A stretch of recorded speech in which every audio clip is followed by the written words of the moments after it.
Todd, thanks so much, sir, for coming on the program. Good talking to you. Always great to be with you guys.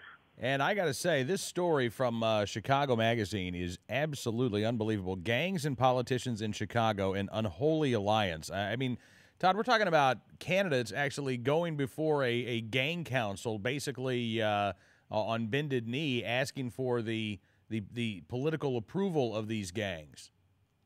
Yeah, and it looks like they wanted their foot soldiers, and they were willing to wheel and deal with the gangs to, do political horse trading to get their members out there as foot soldiers out on election day.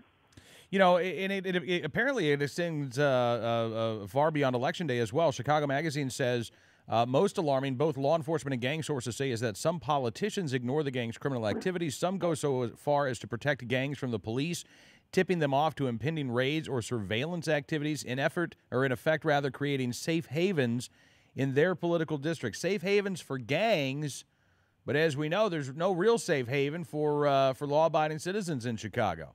No, and this is the same city council that unanimously passed Mayor Daley's new gun control ordinance after losing the McDonald case.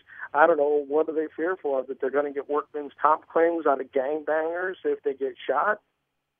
I have no idea. I have no idea. I mean, you and I are trying to talk about this story, but I think that you and I are both almost in utter disbelief of what they're talking about. You really have to read this story to comprehend that you have an alderman whose son is a lawyer showing up at the police station to represent some of the top gangbangers in the city. You have allegations that aldermen are routinely buying drugs from gangs.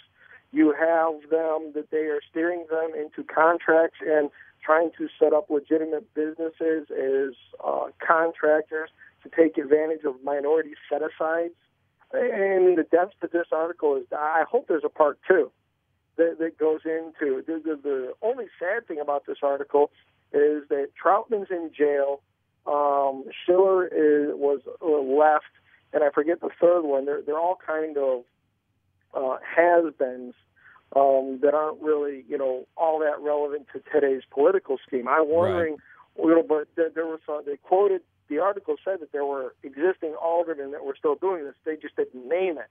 I mean, it would be really interesting to see. Now, Walter Burnett, one of the aldermen that was alleged to have sat down with the gang leaders to seek their endorsement, he is a current city councilman, and he has been one of the guys who has railed against guns and come down to Springfield railing for the mayor's legislative agenda to restrict your right to keep and bear arms. So there is one, at least, that I can recognize that was, brought up in this.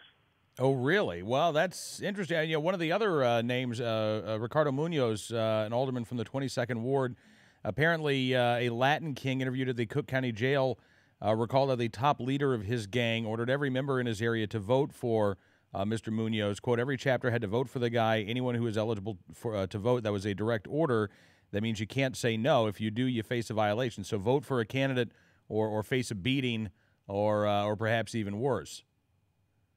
Yeah, it's just astounding what's being, brought up here. I mean, and if some of the backstory, I guess, is Second City Cop blog has this story up there, and some of the comments in their comment section from guys in the field seem to be, arresting gangbangers on election day with 2 or 3 voting stubs in their pocket from where they've been. Well, yeah, and so, I mean, what did this magazine article just hit the internet today, Todd? Looks like. Because I just saw it this morning when I emailed it to you guys. I mean, I've got to imagine that bombshell allegations like this are going to resonate in the city of Chicago. I can't imagine this story just fades away. I can. Really? I can. I mean, all right, let's look at it this way, Cam. I mean, I've been actually getting a really good laugh out of Media Matters taking time out of their busy day to come after you and NRA News on a somewhat regular basis. There's something about your investigative journalism that must really have them hacked off. But, you spend 3 hours a night, diving into stories that, how long did it take the mainstream media outside of CBS to even catch up to Fast and Furious? Yeah. No, I mean, still, you got, gang members and aldermen. You'd think the Chicago Sun-Times, the Chicago Tribune, WGN, and others would have a field day with this story, an absolute field day. Journalists love stories like this. Who was it? Mick Dumke was his name? Yeah, Mick Dumke from the Chicago Reader. I don't know. Maybe, as a suggestion, you ought to reach out to Mick and say, hey, we saw this story. Is anybody out there in the news media going to follow up on this? I can completely see these guys,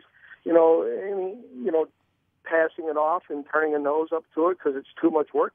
Somebody obviously spent a lot of time to get to the places that they did, to go interview people at the jail and to do other, to find these guys and put all the pieces of the puzzle together.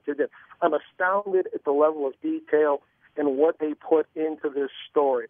I just wish they would name some more names of current aldermen, and he even talked about potential legislators and congressmen.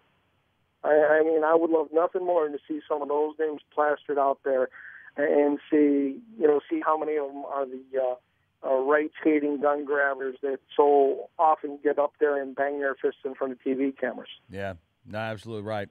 Todd, listen, I appreciate you bringing this story to our attention. It is an incredible one, and we will be continuing to cover it. Thanks again, sir, and look forward to doing this again soon.